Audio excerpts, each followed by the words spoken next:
But is it safe? This presentation is about safely decorating the Crabitat. My name is Kayla Dixon. I've been a hermit crab keeper for many years, and one of my passions is building beautiful Crabitats. Having done the building process many times, I know how hard it is. This inspired me to do this talk for CrabCon to share my tips and tricks to building a safe Crabitat. If you're an avid crabber like myself, you'll spend hours on social media looking at beautifully decorated Crabitats. It's inspiring and exciting, but it can send you on a shopping spree for your clawed pets. This is where the daunting task of sourcing, buying, and assessing the safety of your new Crabitat decorations comes in. A lot goes into those fancy Crabitats that you see. All those pieces must be carefully sourced and evaluated for crab safety. As crab lovers, it is our worst fear to do anything that would cause harm to our little clawed friends. This is the risk we take when building their Crabitats. This might feel super overwhelming, but fear not, I've compiled research into helpful guidelines for safely decorating your Crabitat. This is the process everyone takes when collecting materials. First, it starts with sourcing, then assessing the products, prepping them, and the ongoing monitoring. Before I go in depth about this process, there are some things you should know. Number 1, there's no exact science. Unfortunately, there aren't thousands of scientific papers on crustacean safety when it comes to crab-safe materials. We know certain dangers, such as rust, but there aren't published specifics when it comes to a lot of hermit crab care when it comes to hermit crabs in captivity. Although this can be super frustrating, we do have lots of expert keepers out there. Which brings me to the second thing you should know. Who we have to rely on is experienced crab keepers, even other reptile keepers, and zoos. All these people have experience of creating habitats for animals in captivity and understand the longevity aspect of having a hermit crab in captivity and their needs. These sources are much of where I found a lot of my research. And the last point to note is using all decor at your own risk. There's no guaranteed crab safety on any product, so it's important to always monitor your crab's health when introducing new items to their environment. Now let's get into sourcing. So where do we find all this decor? Some purchase products that are made for pets, some purchase decor from places such as craft stores, and others source their decor out in the wild by foraging. But is this all safe? I wish that there was a magical one-stop shop where we could buy all the supplies needed, but this place unfortunately doesn't exist. Or maybe fortunately, because I think this store might own my right arm and kidney if it did exist. Because there's no one-stop shop, you'll be going to a variety of sources, like a pet store. While some items might say pet safe, that doesn't always equate to hermit crab safe. What works for reptiles, fish, and other animals will not always work for hermit crabs and their unique needs. And if you're an avid crabber, you already know the horrible fact of hermit crab marketed products and how so many of them are extremely unsafe for our clawed friends. In fact, some of the hermit crab marketed products might be the most dangerous products out there. This gives us an important lesson on using your own knowledge and judgment when sourcing decor. So that leaves us with another place to source decor, which is at places that aren't selling specific pet supplies like a craft store. So now you might be thinking, isn't it always safer to buy something from the pet store or something that is at least labeled for pets? Well, not necessarily. There's little to no regulation when it comes to pet supplies, especially decor for fish tanks, terrariums, and of course hermit crabs, as we know. There are no guidelines set for the materials, how the products are made, how they're produced, or even how they're stored. So as crab keepers, the responsibility falls on us to evaluate the safety of these products. And oftentimes the source of these products doesn't always indicate true safety. This is what makes the sourcing process so difficult for many who are out there buying things and wanting to make sure that their clawed friends aren't going to be harmed by any of it. So you might be feeling overwhelmed, but don't worry, I've broken it down into categories with easy guidelines to follow on how to source your items, how to prep them, and to make sure they are safe for your hermit crabs, and of course, ending up with a beautiful Crabitat in the end. So here are the 3 categories that we'll be going over. Fake plants, woods and organic materials, and extra fixins. I couldn't really come up with a good category name for the last one, so extra fixins felt like it really fit. It's everything that falls in between the fake plants and the woods and organic materials. So let's start with fake plant safety. You can find plants at a variety of stores. Craft stores, pet branded products that you'll find in the aquarium or reptile aisles, as well as custom-made crab products often found on expert sellers from Etsy. Of course, These custom-made crab products are few and far between and not generally found at mass-marketed stores like pet stores. When you're out shopping, here are the things to look for when assessing fake plant safety: metal, paint dyes, varnishes, flocking and foam, and smells. Now let's talk about metal when it comes to plant safety. Metal is toxic to hermit crabs, especially once it rusts and the hermit crabs ingest that rust. Metal is commonly used in the production of fake plants, and it can be found in the stems. Like in the picture seen here, once the plastic is stripped away, the metal becomes exposed. An easy way to remove it is just with a pair of pliers and pull the metal sticks out, or some crabbers opt to completely seal the metal inside, making sure that it won't ever have access to the heat and humidity. Of course, in the sealing process, you always have to monitor and make sure that the seal doesn't come undone over time. Now let's move on to paints, dyes, and varnishes. Fake plants are often made with harmful paints, dyes, and varnishes on the top. Just like we don't want to use painted shells for hermit crabs, we also don't want to use painted products in their crabitats. An easy way to test out the paint on a product is the scrape test. You can see here where I've scraped away, and this picture is actually under the microscope. You can see how the paint is flaking off. This can become a dangerous and toxic snack for your hermit crabs. Something to look for is for plastic that has the color infused throughout and not just coated on the surface like this plant. Now let's talk about dyes. Fake flowers, especially the fabric type, can often have dyes in them. As you can see here in the hot water test is just a flower in plain hot water, and you can see the color blue leaching out into the water. We want to avoid any plants that will be doing this. A good example of a plant is the one on the left here, where the colors have been infused throughout. No matter how many times they scrape at this plant, the color will not be changing or coming off. Meanwhile, the one on the right, it can be easily scraped off. You can see where I've literally scraped a frowny face into the leaf. You always have to imagine the plants from the aspect of crabs climbing on them and interacting with them. When the crabs are climbing on them, you can imagine how easily their claws will claw away at all those excess varnishes or paints that are on the outside of a plant. It's always important to evaluate plants from the perspective of a crab. A crab will be climbing all over these plants, and you can imagine their sharp claws clawing away at the paint that is on the outside of the plant on the right here. Now onto our next safety evaluation: foam and flocking. Flocking are the fuzzy fibers that are glued to the surface of plants. While this can look cool and gives the fake plants texture, it is a danger to our little crabs. It creates microplastics in the crabitat, it's stuff to pick on, and there are also lots of glues used to attach the fibers onto the surface. And of course, foam, which is dangerous when pinched off and can look like a popcorn treat. Let's take a closer look at flocking. Here we can see how easily the flocking has been scraped away. While the fuzzy texture initially looks cool, you can see how easily it would come off in the crabitat, especially under the heat and humidity conditions. Here's another example of flocking under the microscope. You can see the glue there and all the different fibers that are on this plant to make that texture. And lastly, I mentioned foam. Here's an example of that. While this flower bulb looks cool and initially looks fine, when split open, you can see it is styrofoam, which we don't want to be introducing into the crabitat. This is something that can be easily ingested. We have to remember our crabs are kind of like toddlers, and they'll stick just about anything in their mouths. Now let's talk smells. Smelly plastic plants can indicate toxic dangers for hermit crabs. Due to hermit crabs having modified gills, they're incredibly sensitive creatures.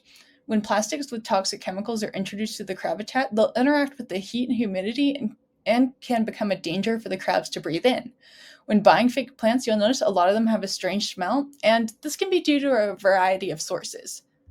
During transportation and storage, sometimes fake plants are sprayed with pesticides or toxic chemicals for preservation. Other stores spray on perfume to make the product smell good. And lastly, there's the process of gassing off, which is the natural chemicals that are created in the plastic making process. It is unknown how dangerous the gassing off process is, but it does go away after a while. This is just the common result of the plastic making process, and sometimes the plants just need to sit out and air out. This can take a handful of days to even weeks for the smell to go away. So this is what brings us to plant safety and the proper prep of fake plants. Now try saying that 5 times in a row. Some easy ways to prep your fake plants is to freeze them. Some people freeze everything before it goes into their crabitat, and this helps avoid any hitchhikers. Another way to prep your plants is to soak them. You can soak them for 24 hours in C-Chem Prime treated salt water. Salt water can often help inhibit mold growth. Or you can simply rinse them with prime treated water. This is a great way to remove any surface dirt or contaminants. And lastly, like I mentioned, if there is an odd smell, you can just air them out. Sometimes people suggest putting them outside in the sun, and this can help the gassing off process go faster. And it really is just waiting until the smell is gone. Here are some plant safety shopping tips now that we've gone over the ways to evaluate them. Remember to be weird. We are already weird crab lovers, and that's okay. Be the weird one at the store who's smelling the plants, picking at them. You should pretend to be a crab and imagine yourself and what you could pick at, and always examine the plants carefully. Now that we've gone over plants, let's talk about woods and organic materials. So where can you find these woods and organic materials? You can find them at craft stores, pet branded products, and custom-made craft products like on Etsy or even out while foraging. So here are some important things to assess when out buying woods and organic materials. First off is coating, varnishes, and treatments. Like in the picture seen here, this wood has been dyed with something to enhance its color. This dye could potentially be toxic. A lot of woods that are sold at commercial craft stores have some sort of varnish or shine or treatment done to them.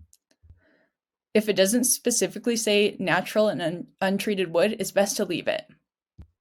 The next thing to watch out for is pesticides, fertilizer, and other contaminants. This can happen in the growing process of the woods or even the process of shipping them. They often spray down the boxes to keep them sanitized and bug-free. This is usually indicated with a strange smell to the wood. And next up, talking about pesticides brings us to bugs. Especially if you're foraging or even buying at a craft store, bugs can find their way into the little crevices of wood logs that you buy. So it's always important to evaluate and properly prep the woods when buying them. And lastly is a very important aspect of assessing woods and organic materials is making sure you're properly IDing the type. Not all woods are safe for hermit crabs. Some great resources are from the Crab Street Journal, which is their foraging guide and their safe wood list. If you're unable to properly ID the wood and it's unlabeled, it's best to only buy woods that are from trusted sources that are clearly labeled and tell you exactly what type of wood it is and how it was sourced. Now onto the proper prep. First, you can freeze. A lot of people love to freeze. It's a great way to get rid of potential parasites that are on their way into your Crabitat. Next is soaking. Soaking for 24 hours in C-Chem Prime treated salt water. The salt water helps reduce mold growth. Same as boiling. Boiling is another great way to sanitize it, and people often use the same prime treated salt water. And then, of course, baking. It's always important to make sure that the items are completely dry before putting them into your Crabitat to reduce the potential of mold. You should bake all items at 150 to 200 degrees until dry, but of course monitor carefully so you're not setting any coconuts on fire in your oven.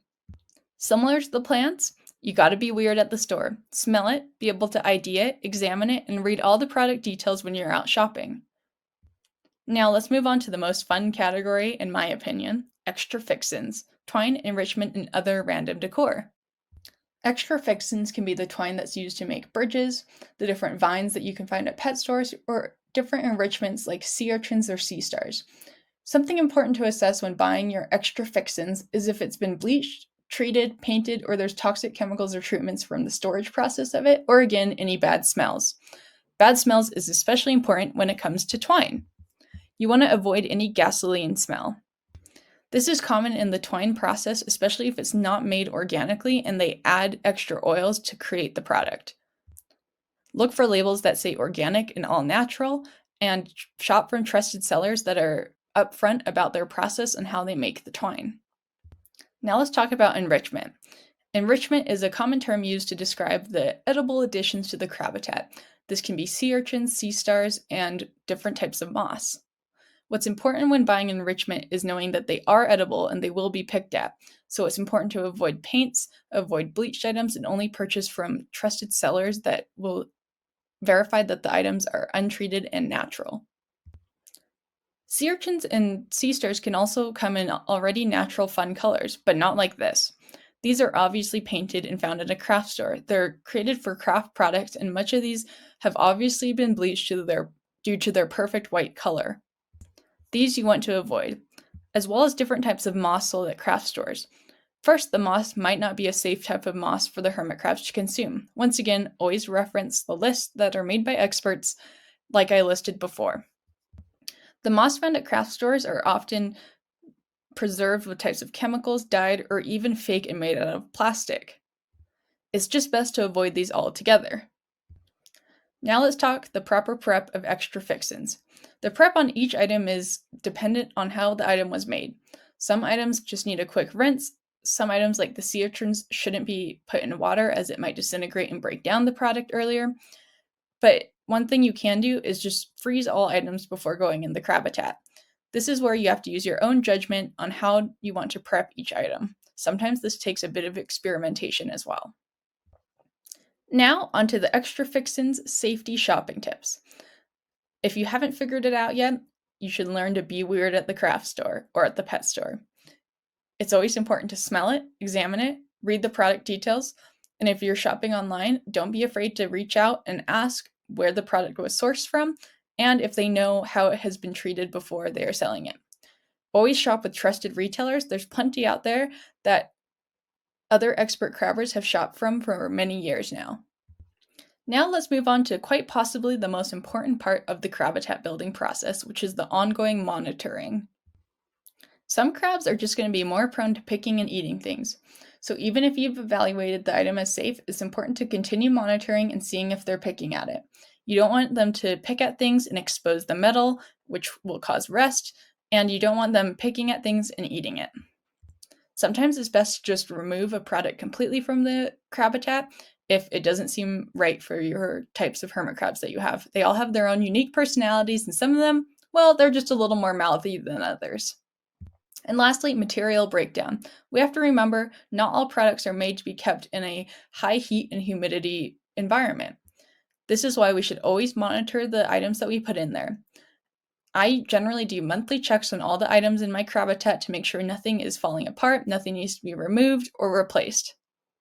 I hope this presentation helped you feel a little less overwhelmed. Well, maybe it didn't, but that's okay because it's important to remember you are not alone. Building a Crabitat is not an easy process. It takes time. It can be hard when you see the finished product on social media and you don't always see all the work that goes into it. What's great is there is a thriving community of Crabitat builders out there. Join on social media, ask questions. People often post their progress and their process, and it's always great to learn from others. I am never afraid to reach out and ask questions, and oftentimes people love to help out. I know I personally love to help people build their dream Crabitats. Relying on the crab community is a great way to be able to build with confidence. I can't wait to see your beautiful Crabitats. I hope these tips were helpful and you can carry them with you to the craft store, the pet store, or wherever you are sourcing your beautiful items so you too can have your dream Crabitat. Thank you for coming to my CrabCon talk. It's been a pleasure. Can't wait to see your beautiful Crabitats out there.